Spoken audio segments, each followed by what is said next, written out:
This video is brought to you by True Tales of Buried Treasure, the largest collection of old treasure magazines in the West.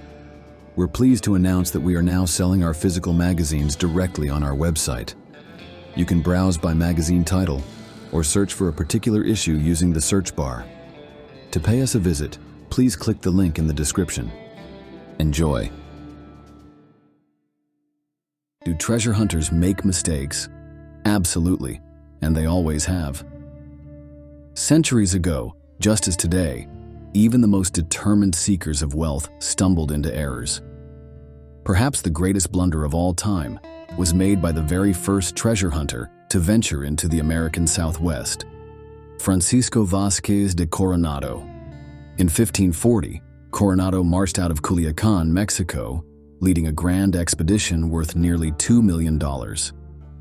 His destination was a cluster of Zuni pueblos in present-day New Mexico, which he believed to be the legendary 7 cities of Cibola, villages rumored to have streets paved with gold.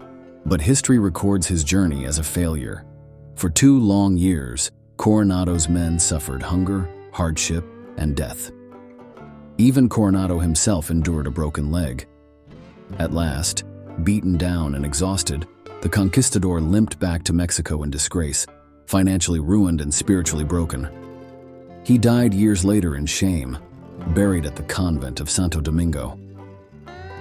The riches he failed to find were said to rival, or even surpass, the treasures seized by Cortez and Pizarro in Central and South America.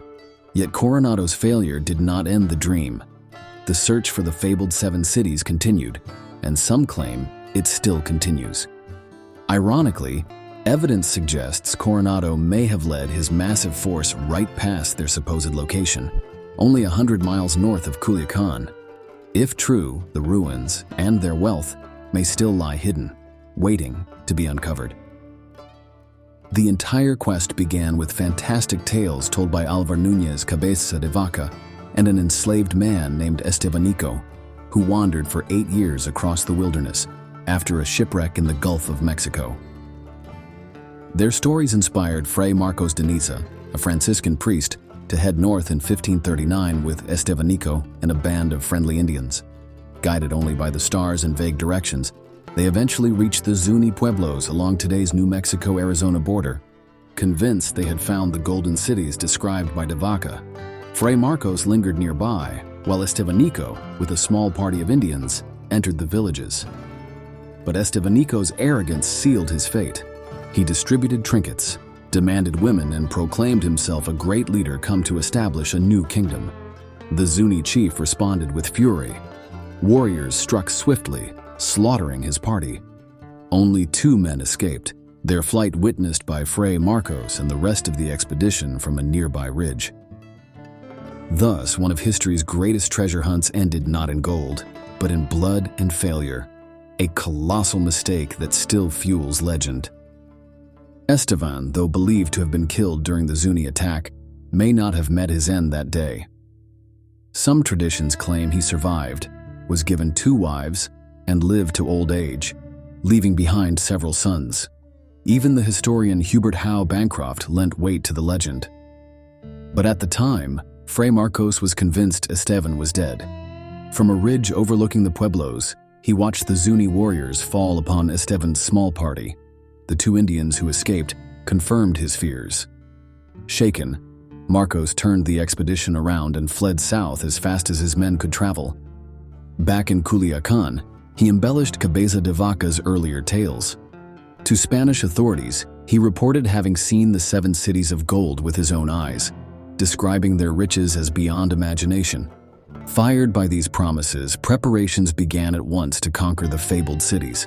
In 1540, Francisco Vázquez de Coronado led one of the grandest expeditions ever assembled in the New World.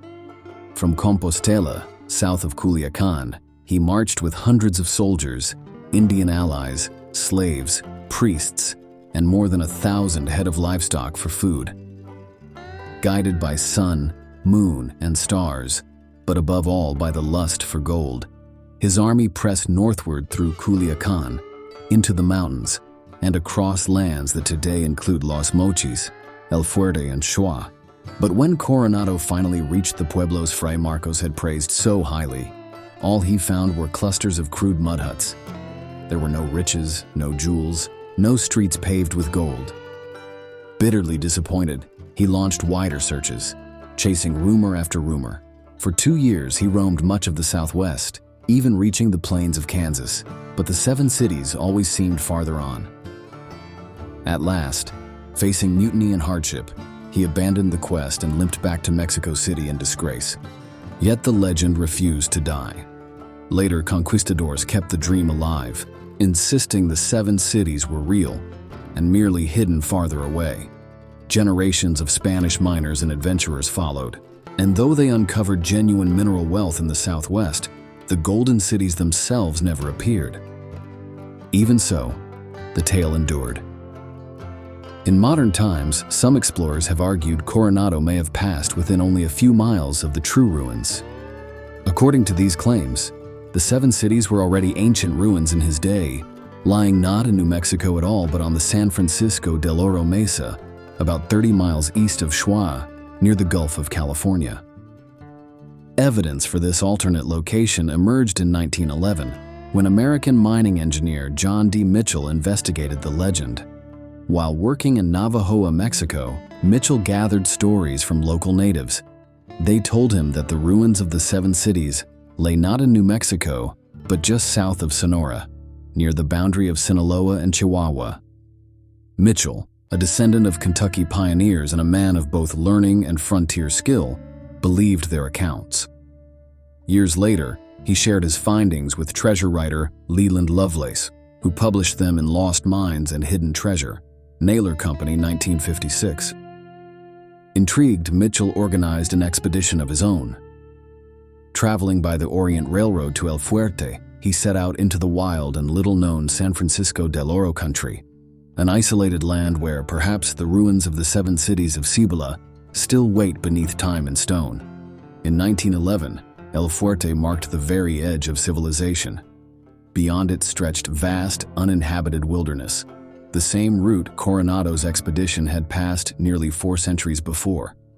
Located on the river of the same name in Sinaloa, about 130 miles northwest of Culiacan, El Fuerte was the last stop for John D. Mitchell and his party. At the rail terminal, they acquired pack mules, loaded them with supplies, and pressed on toward Schwa, 80 miles distant. From there, they turned east, riding another 30 miles until they reached a high plateau called Mesa del Toro, named for a natural rock outcropping shaped like a bull. From this mesa, Mitchell gazed down into a valley of ancient ruins. What he saw seemed to confirm the old stories. As later recorded in Lost Mines and Hidden Treasures, the remains revealed once prosperous communities, a large central structure in each settlement, surrounded by smaller houses, their streets laid out with surprising order, some following the curves of the nearby Arroyo del Toro. Scattered across the ground lay evidence of long-forgotten warfare, arrowheads, stone axes, and signs of great battles. Even more astonishing, local people told of gold trinkets and ornaments still turning up in the sand, uncovered after violent summer storms. Some of these objects, richly inlaid with turquoise, seemed to whisper of vanished wealth. The elders of El Fuerte and Schwa preserved a tale of what had transpired here. For generations, tribes fought bloody wars over the valley.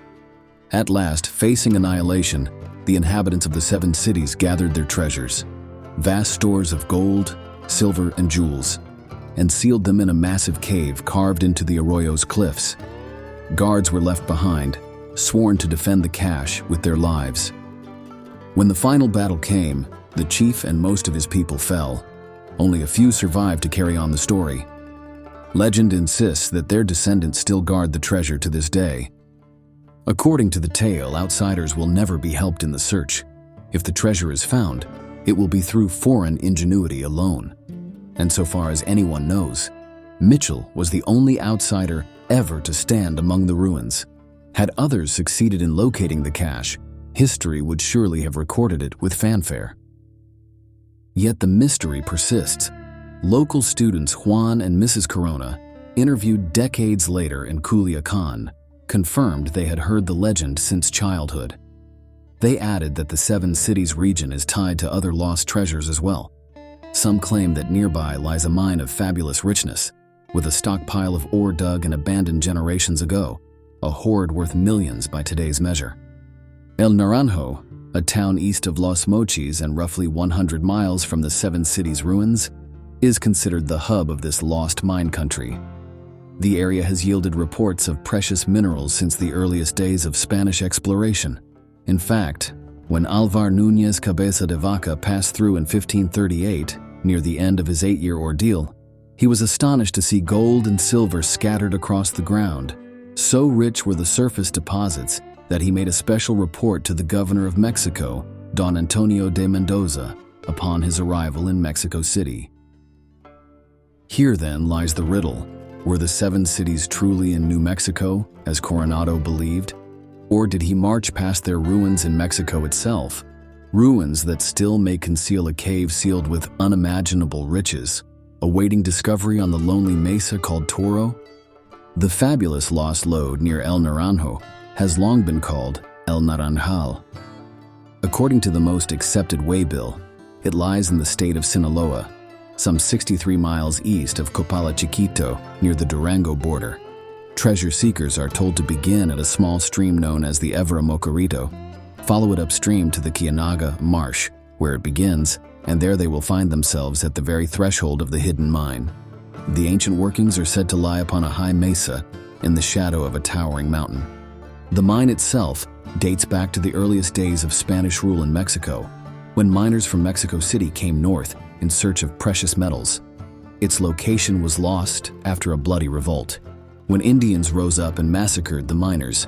Some believe these same warriors were the ones who destroyed the fabled Seven Cities of Cibola, first leveling those great pueblos and then, years later, slaughtering the Spaniards who worked the secret lode. Since that massacre, the mine is said to have been rediscovered only once, by a prospector from Culiacan who spent his life searching for it. Another version of the legend comes from an old Mexican mulero, mule driver. He once told a band of shipwrecked sailors along the Sinaloa coast, near Altata, about a remote and forbidding place deep inland, La Mesa Encantada, the enchanted tableland. Its cliffs were so sheer that only the most agile climbers could reach the summit.